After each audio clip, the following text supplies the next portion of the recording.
Hello student,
next topic है आपका, next chapter है। पिछले वीडियो हमने आपको डाला था, उसमें आपका वो चैप्टर खत्म हो गया था। ठीक, तो आपका नेक्स्ट 5वां चैप्टर आता है वंशागति एवं विभिन्नता के सिद्धांत। ठीक, वंशागति क्या होती है, विभिन्नता क्या होती है, इसके सिद्धांत क्या क्या होते हैं, इसके बारे में विस्तार से चर्चा करेंगे। ठीक, तो देखो वंशागति एवं विभिन्नता के सिद्धांत, इसके ऊपर अगर लिखना चाहें तो एक पूरी किताब लिख सकती है और लिखी भी है, जिसे हमने नाम दिया है जेनेटिक, अनुवांशिकी। ठीक, जब आगे आप पढ़ोगे बीएससी या एमएससी में तो इसकी आपको पूरी बुक होगी जेनेटिक या अनुवांशिकी, जिसे हम अनुवांशिकता कहते हैं। और ये तो आप जानती होगी कि अनुवांशिक या जेनेटिक का जनक किसे कहा जाता है। अनुवांशिकता का जनक ग्रेगर जॉन मेंडल को कहा जाता है, क्योंकि अगर हम बात करें तो अनुवांशिकी के जो लक्षण हैं सबसे पहले उनको लिखा था ग्रेगर जॉन मेंडल ने। ठीक, तो आखिर ये अनुवांशिकता होती क्या है या अनुवांशिकी होती क्या है या वंशागति होती क्या है, इसके बारे में पढ़ेंगे। तो देखो सबसे पहले है आनुवांशिक लक्षण। आनुवांशिक लक्षण, आनुवांशिक लक्षण क्या होते हैं? देखो जनक से जो लक्षण संतति में पहुंचते हैं, ठीक, जनक से जो भी आनुवांशिक लक्षण संतति में पहुंचते हैं वो क्या कहलाते हैं? आनुवांशिक लक्षण। मतलब जो पीढ़ी दर पीढ़ी स्थानांतरित होते रहते हैं, जो लक्षण एक पीढ़ी से दूसरी पीढ़ी में स्थानांतरित होते हैं उन्हें कहते हैं आनुवांशिक लक्षण। मतलब जो लक्षण एक पीढ़ी के हों वही लक्षण दूसरी पीढ़ी में जाते हैं तो वो कहलाते हैं आनुवांशिक लक्षण। लेकिन हमेशा याद रखना, जो एक कोष के जीव होते हैं उनमें पूरे 99% जो लक्षण होते हैं वो संतति में पहुंचते हैं, जनक से संतति में पहुंचते हैं। लेकिन जो बहुकोष की जीव होते हैं जैसे इंसान हो गया या बहुत से जानवर हो गए, उनमें 99% लक्षण संतति में नहीं पहुंचते हैं, उनमें कुछ विभिन्नताएं भी पहुंचती हैं। उन्हीं विभिन्नताओं के कारण वो इस पर्यावरण में सर्वाइव कर पाता है। ठीक, तो आनुवांशिक लक्षण क्या होते हैं? पीढ़ी दर पीढ़ी, एक पीढ़ी से दूसरी पीढ़ी में पहुंचना ही आनुवांशिक लक्षण कहलाता है। अब वंशागति, वंशागति क्या होती? मतलब यही इन्हीं लक्षणों का एक वंश से दूसरे वंश में स्थानांतरित होना, मतलब एक पीढ़ी से दूसरी पीढ़ी में स्थानांतरित होने वाले लक्षणों को ही हम क्या कहते हैं? वंशागति कहते हैं। लगभग सेम डेफिनेशन है। ठीक, तो जो लक्षण होते हैं एक पीढ़ी से दूसरी पीढ़ी में जाते हैं उन्हीं को कहते हैं वंशागति। ठीक, अब बात करते हैं विभिन्नताएं।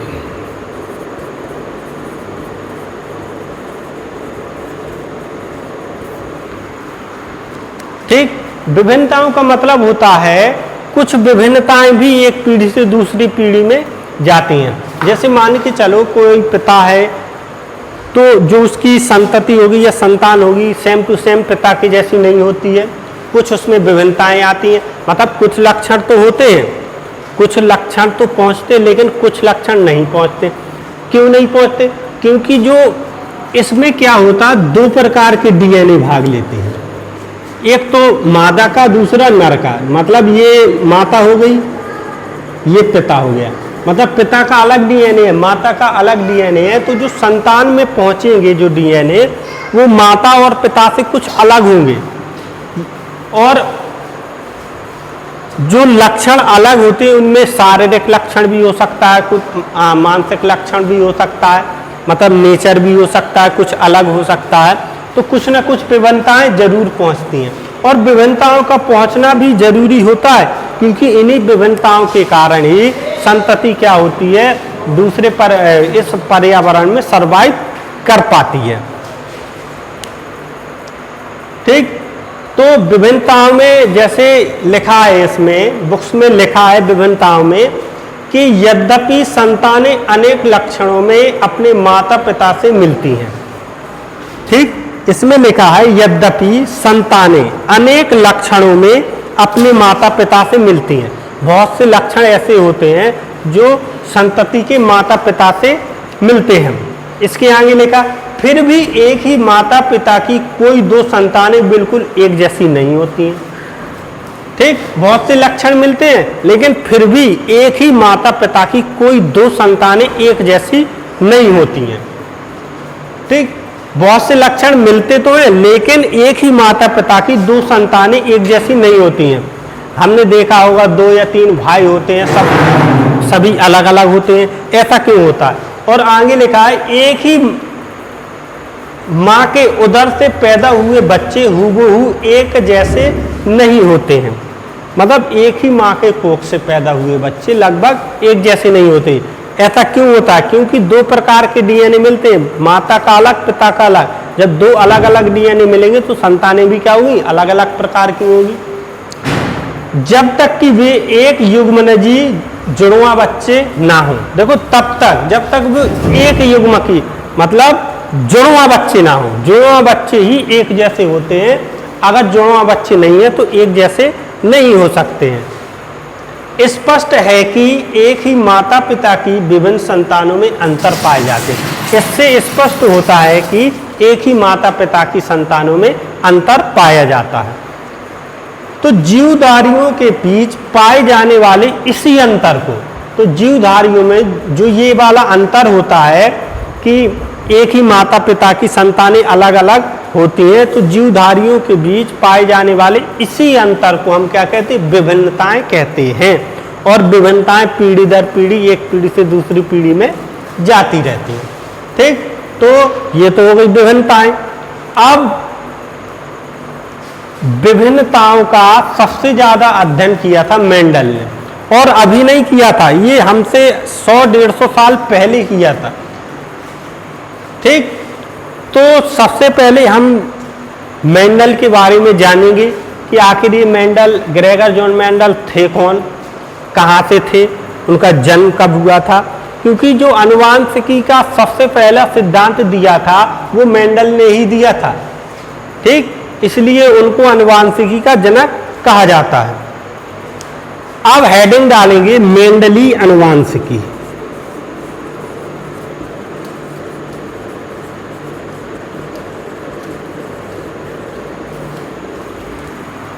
ठीक,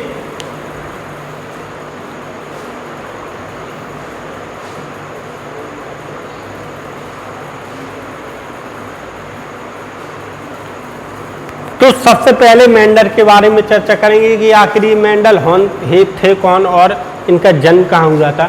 देखो, जो ग्रेगर जॉन मेंडल हैं, इनका जन्म जर्मनी में हुआ था। 22 जुलाई 1822 ईस्वी को जर्मनी के सिसिलिया गांव में मेंडल का जन्म हुआ था।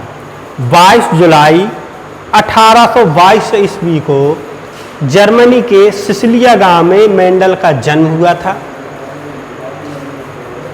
सन 1843 मतलब लगभग 21 साल बाद सन 1843 में वे ऑस्ट्रिया देश के बून शहर में पहुंच गए। जब वो 21-22 साल के हो गए तो 1843 ईस्वी में वो ऑस्ट्रिया जर्मनी के बगल में ही एक छोटा सा देश है ऑस्ट्रिया, वहां पर पहुंच गए। मतलब बून शहर पहुंच गए। क्यों पहुंचे थे? क्योंकि वो पादरी बनना चाहते थे। पादरी क्या होता है? एक चर्च, जैसे मंदिर में भगवान होता है वैसे चर्च में पादरी होता है, और जो क्रिश्चियंस होते हैं उनके धर्मगुरु होते हैं पादरी। ठीक, तो ऑस्ट्रिया के ब्रून शहर में पादरी की शिक्षा लेने के लिए क्या पहुंच गए, क्योंकि वो पादरी बनना चाहते थे। अब उन्होंने वहां पर ब्रून शहर के एक चर्च में लगभग 3-4 साल वर्ष तक कार्य किया, और सन 1847 में वो वहां के पादरी बन गए। ठीक, 1847 में वो वहां के पादरी बन गए। फिर क्या हुआ? 1851 में वो वीना पहुंचे। वीना में विश्वविद्यालय में उन्होंने वनस्पति विज्ञान, भौतिक विज्ञान और बहुत सारी विज्ञान का अध्ययन किया, जैसे वनस्पति विज्ञान हो गया, भौतिक शास्त्र हो गया, गणित का भी उन्होंने अध्ययन किया। तो अध्ययन करने के 2-3 साल बाद वो 1854 में फिर से वापस आए उसी चर्च में जहाँ पर वो पादरी बने थे, अपने मठ में वापस आए और अपने गिरजाघर होता है चर्च, अपने गिरजाघर के बगीचे में साइड में मटर का जो पौधा होता है उस पर अध्ययन करने लगे। उन्होंने बहुत सारे मटर के पौधों का अध्ययन किया और उन्होंने एक मटर के बीज से कई प्रकार के हाइब्रिड बीजों का निर्माण किया। मतलब एक मटर के पौधे से संकरण करा के बहुत सी मटर की कई प्रजातियों का आविष्कार किया। ठीक, और वो सभी प्रजातियां अपने गिरजाघर में लगाई। मतलब एक मटर के बीज से कई प्रकार के मटर के पौधों का उन्होंने जेनेटिक मतलब अनुवांशिक का अध्ययन किया था उन्होंने। तो उसी के अध्ययन के फलस्वरूप उन्होंने कई प्रकार के हाइब्रिड जेनेटिक बीजों को उत्पन्न किया और बहुत सारे मटर की प्रजातियों का अध्ययन किया। पहले क्या होती थी, मटर की सिर्फ एक ही प्रजाति थी। उन्होंने उस मटर की प्रजाति में बहुत से आनुवंशिक लक्षण देखे और किसी दूसरी प्रजाति के मटर का अध्ययन किया और दूसरी प्रजाति के मटर का विकास किया। ऐसे ही धीरे धीरे उन्होंने मटर की कई प्रजातियां विकसित कर दी थी और उन्होंने सभी प्रजातियों को कहाँ लगाया? अपने उद्यान में, जो गिरजाघर का उद्यान होता था उसमें लगाई। अब सन 1856 से 63 तक वो लगातार क्या करते रहे? लगातार प्रयोग करते रहे। काय पर? मटर पर। तो उन्होंने जो निष्कर्ष निकाले, तो उन्होंने जो लगातार प्रयोग करते रहे और जो उन्होंने निष्कर्ष निकाले, उन्होंने अपनी एक बुक, भी सभी निष्कर्षों को उन्होंने अपनी एक बुक में रखा जिसका नाम दिया पादप संकरणों का उपयोग, ठीक, या प्रयोग। उन्होंने अपनी एक बुक लिखी पादप संकरणों का प्रयोग। उसमें जितने भी उन्होंने अंतर देखे या जितने भी उन्होंने विभिन्नताएं देखी, सभी का उन्होंने अपनी इस बुक में क्या किया? लिखा कि हमने किस प्रकार से अंतर देखे और किस प्रकार की विभिन्नताएं एक पीढ़ी से दूसरी पीढ़ी में आई। सब कुछ उन्होंने उस बुक में लिख दिया। अब इसके बाद क्या हुआ? लिखने के बाद उनकी क्या हो गई? मृत्यु हो गई। सन 1884 में उनकी मृत्यु हो गई। तब तक उनके बारे में कोई नहीं जानता था। जब उनकी मृत्यु हो गई तो उनकी मृत्यु के 16 साल बाद कुछ वैज्ञानिक हुए, जैसे एक वैज्ञानिक थे ह्यूगो डी ब्रीज। उन्होंने जो मेंडली वंशागति थी उसी का दोबारा से अध्ययन किया और जब उसी का दोबारा से अध्ययन किया, बन रहा हूं, जब उसी का दोबारा से अध्ययन किया और उन्होंने बहुत से चौंकाने वाले तथ्य देखे, और उन्होंने जब अध्ययन किया तो वो उन्होंने सोचा कि अभी तक ये जो मेंडली वंशागति थी इसको लोगों ने पढ़ा क्यों नहीं, क्योंकि वो सत्य थी और अपनी जो जैसा लिखा था उसी भाषा पर बिल्कुल खरी उतरती थी। और उन्हीं के आधार पर ह्यूगो डी व्रीज ने अध्ययन करना स्टार्ट कर दिया। और जब ह्यूगो डी व्रीज ने अध्ययन स्टार्ट कर दिया तो उन्होंने उनकी वंशागति को सभी लोगों तक पहुंचाया या बहुत से वैज्ञानिकों तक पहुंचाया। तो मतलब 16 साल तक जो मेंडल ने जो अध्ययन किए हैं उनका किसी को पता नहीं चला था। 16 साल के बाद ह्यूगो डी व्रीज एक वैज्ञानिक थे, उन्होंने उनके वंशागति का अध्ययन किया और सभी वैज्ञानिकों और लोगों तक पहुंचाया। तो अब जैसे बात करते हैं कि और तभी से ह्यूगो डी व्रीज ने इनको जेनेटिक्स या आनुवंशिकी का जनक कहना स्टार्ट कर दिया था। तो देखो कुछ कारण थे कि जो मेंडली वंशागति थी लोगों तक नहीं पहुंच पाई थी, लोग उसके बारे में जागरूक नहीं थे। इसके भी कुछ कारण हैं। तो कारण नंबर 1, उन्होंने अपने सिद्धांत जो उन्होंने परीक्षण के दौरान उन्होंने सिद्धांत दिए थे वो उन्होंने एक ऐसी पत्रिका में छापे थे जिसको बहुत से वैज्ञानिक पढ़ते नहीं थे। मतलब वैज्ञानिक उस पत्रिका को ज्यादा पढ़ते नहीं थे और लोग भी उस पत्रिका को कम पसंद करते थे। इसीलिए उनके जो सिद्धांत थे वो ज्यादातर लोगों तक नहीं पहुंच पाए थे, क्योंकि जब उस पत्रिका को लोग पढ़ेंगे नहीं तो लोगों तक बात पहुंचेगी कैसे। तो ऐसी पत्रिका में उसने अपने सिद्धांत छापे जिसको लोग कम पसंद करते थे। दूसरा नंबर है, मेंडल ने अपने लेख में सांख्यिकी का काफी प्रयोग किया था। सांख्यिकी का मतलब होता है संख्या चिन्हों का बहुत ज्यादा प्रयोग किया था। ठीक, जैसे एक्स एक्स, एक्स वाई, ठीक, कैपिटल जी, स्मॉल जी, मतलब संख्या चिन्हों या संख्या पद्धति का ज्यादा प्रयोग किया था। और उस समय जो संख्या पद्धति थी इसको लोग कम पसंद करते थे या वैज्ञानिक इसका कम इस्तेमाल करते थे, इसलिए लोगों ने इसको स्वीकार नहीं किया। नंबर 3 है, संभवतः मेंडल के विचार उस समय के वैज्ञानिकों से मेल नहीं खाते थे। जो मेंडल के आधुनिक विचार से उस समय के ओल्ड फैशनेट वैज्ञानिकों के विचार से मेल नहीं खाते थे, या उस समय के जो पुराने वैज्ञानिक थे उनके विचार इनसे मेल नहीं खाते थे। उनको समझ में नहीं आता था कि ये कर क्या रहे हैं। तो जब समझ में नहीं उनको आ रहा था तो दूसरे वैज्ञानिकों ने ज़्यादा उसका वो नहीं किया, मतलब नहीं रखा उससे ज़्यादा, और उनको यूज भी नहीं किया ज़्यादा। ठीक, तो ये कुछ कारण थे, हम आपको PDF में लिख के भेज देंगे कि मेंडली वंशागति का के सिद्धांतों का ज़्यादातर वैज्ञानिकों ने यूज क्यों नहीं किया।